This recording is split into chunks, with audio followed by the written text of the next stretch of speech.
Welcome to the show. Today we're diving into a really charged moment from Glastonbury, where a reaction video by Dave Smith captured "Death to IDF" chants echoing through the festival grounds. I'm intrigued. So these chants were actually heard at Glastonbury, right? Exactly. And it's pretty wild because Glastonbury has always been known for its eclectic mix of art and music, but then you get something like this that really shakes up the political landscape. Yeah, for sure. So, the video we're talking about, it's from Breaking Points, isn't it? His Dave Smith reaction, correct? Yes, indeed. Dave Smith, as part of Breaking Points, posted his reaction video where he tackles these chants head on. It's fascinating because he not only reacts to the sentiment, but also digs into the context of such political slogans being broadcast at a venue like Glastonbury. Now, these chants, "Death to IDF," that's pretty incendiary. Does the video explore what the chant specifically implies in terms of political messaging? Oh, absolutely. Dave lays out how these kinds of chants are loaded with political symbolism. It's like, on one hand, they're a political protest, and on the other, they risk deepening divisions. He tries to convey that the use of such harsh language can be a double-edged sword.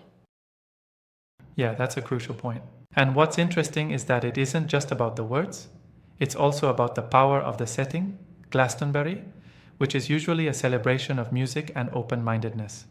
So, the clash between cultural vibes and political extremism makes it extra potent, right? Yep, exactly. It's like, when you mix a cultural festival that thrives on unity and creativity with intense political slogans, it creates a sharp contrast. Dave's reaction points out how this dissonance can leave the audience in shock and force everyone to reconsider the role of political protest in traditionally non-political spaces.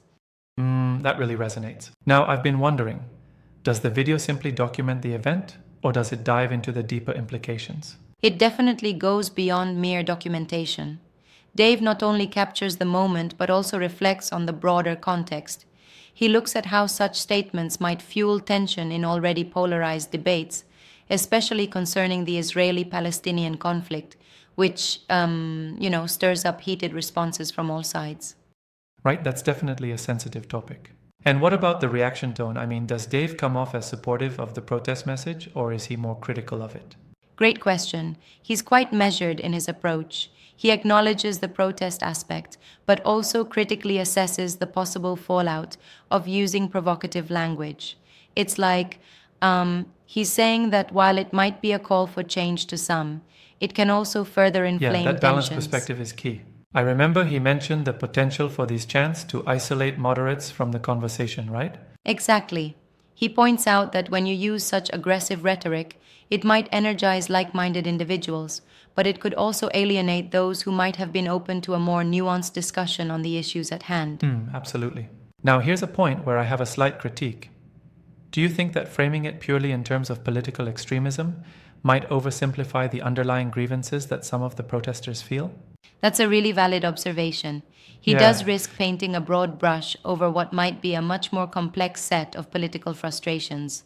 While his reaction is sharp and direct, it can at times come off as if it dismisses the historical and emotional layers behind such calls. It's tricky, isn't it? Balancing the need to call out incendiary rhetoric while also understanding where that anger might be coming from. I guess that's the challenge for any commentator in this space. Totally. And Dave's approach is interesting because he steps into this tightrope, trying to be an interpreter of these events without automatically taking a side. He reflects that these slogans, while clear in their message, can sometimes amplify just the worst parts of political polarization. Yeah, I see that nuance. Let's talk a little bit about the reach of this video too.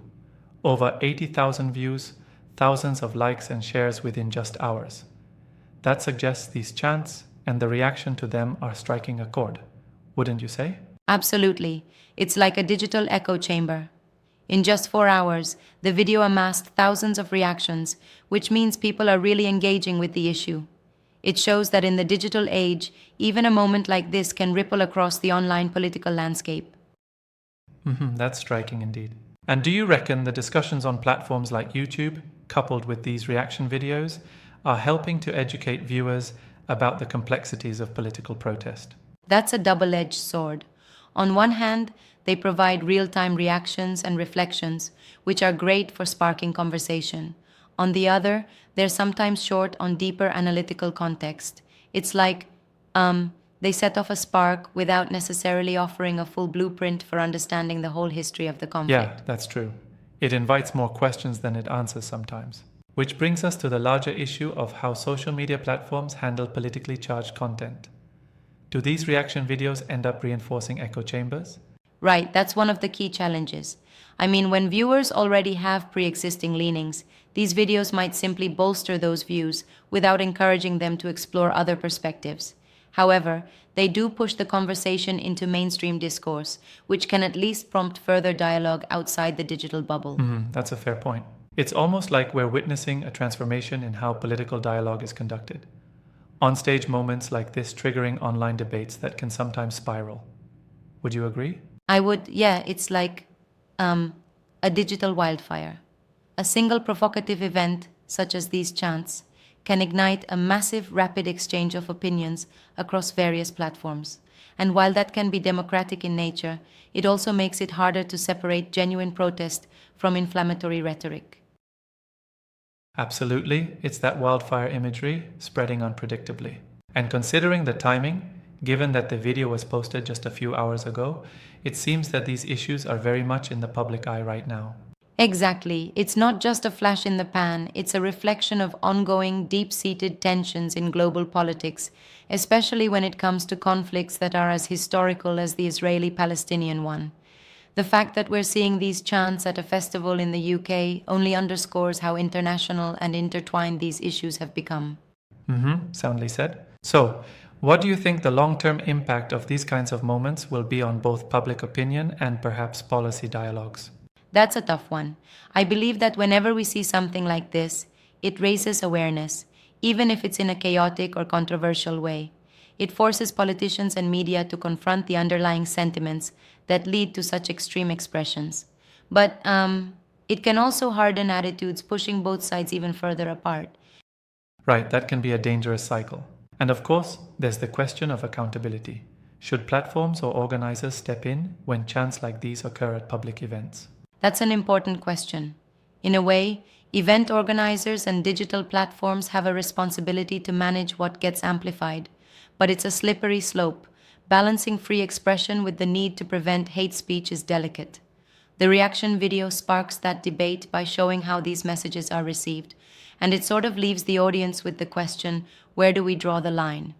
Exactly. Right, it really challenges us to think about the intersection of free speech, hate speech, and political activism, especially in a live setting like Glastonbury.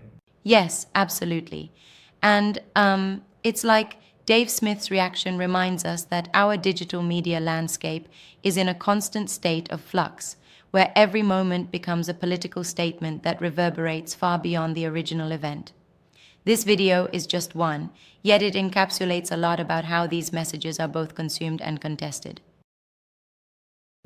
That's really a thought-provoking take. In the end, it sounds like these reaction videos serve as a mirror reflecting the current state of public discourse, with all its complexity, confusion, and, yes, controversy. Exactly. It's a mirror that sometimes reflects back anger, sometimes sparks debate, and sometimes, unfortunately, deepens divides. But at least they provoke conversation, and conversation, no matter how messy, is a start. Absolutely, no doubt about that. Thanks for this insightful discussion. It really puts into perspective how a single moment at a festival can ripple through the wider political and digital arenas. For sure, and it's always a reminder to probe deeper and question even the most striking headlines.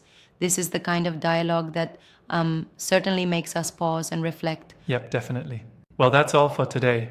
Until next time, keep questioning and keep that conversation alive. Thanks for listening, and catch you all in the next discussion.